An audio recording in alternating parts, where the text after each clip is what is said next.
Let's have a look at IDE, which today is known as PATA. In the real world, the term PATA covers all the other terminology that was previously used.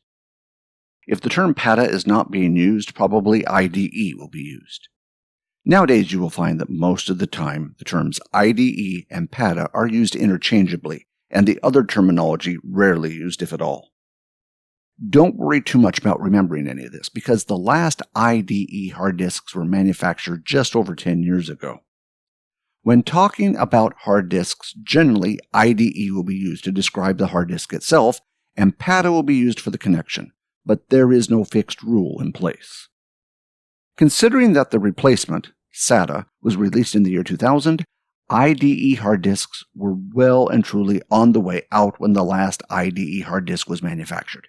So the question is, why is this still an exam objective? Since it is old and obsolete technology, I can't really understand why it is still an exam objective. That is a question for CompTIA. In the real world, I would have an idea what the connector and the cable look like. This will allow you to hopefully ignore it and look for something else to use. The technology is obsolete, and you will probably most likely only see the connector on a USB storage adapter. When this occurs, you will probably be using a SATA connector, and when you see the IDE connector, just ignore it. If you do come across one of these IDE hard disks, you are probably working on a computer over 15 years old. There are adapters available, but I would recommend replacing the hard disk with a SATA hard disk. If the computer is that old, it is probably going to fail at some stage, so you should consider replacing the computer anyway. If you want to know more about PATA, we have some older videos that go into more details about it. For this video, I will only cover the information that is provided by CompTIA. IDE, or Integrated Drive Electronics, was the name that became synonymous with early hard disks.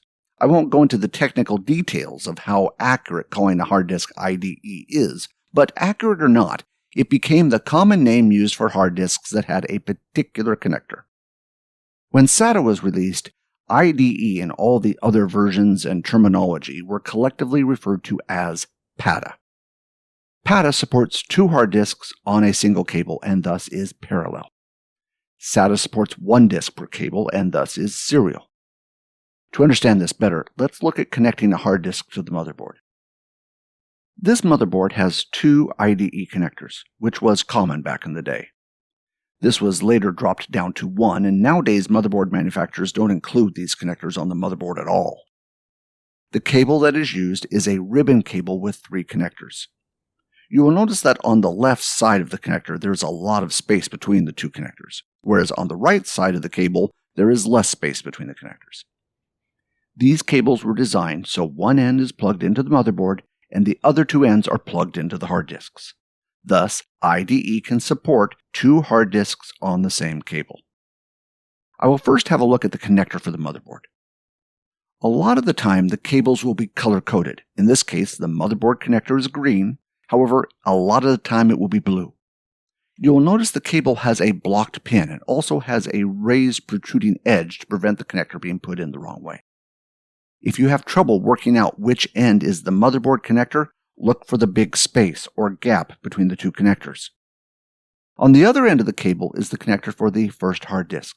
It is the same as the first connector. All the connectors are the same, thus you can easily put the wrong connector in. If you do this, it does not affect the operation of the cable, however, it may affect the order of the hard disks, that is, which is device 0 and which is device 1.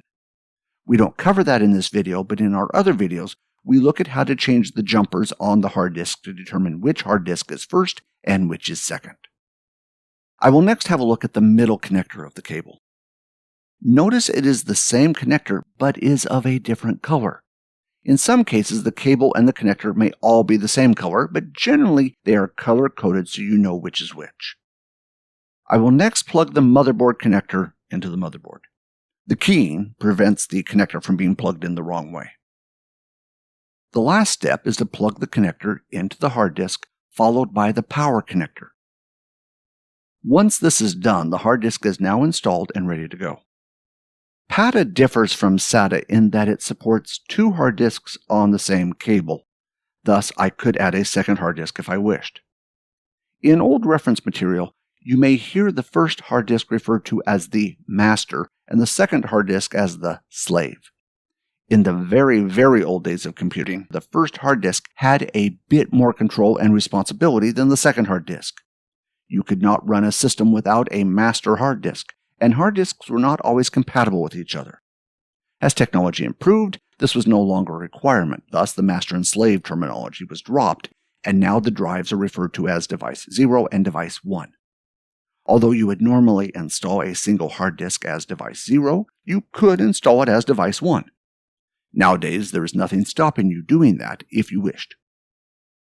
That concludes this video from IT Free Training on IDE and PATA, a technology that is now long obsolete, so I doubt you will come across it. If you do, we have other videos that cover it in more detail. Until the next video from us, I would like to thank you for watching.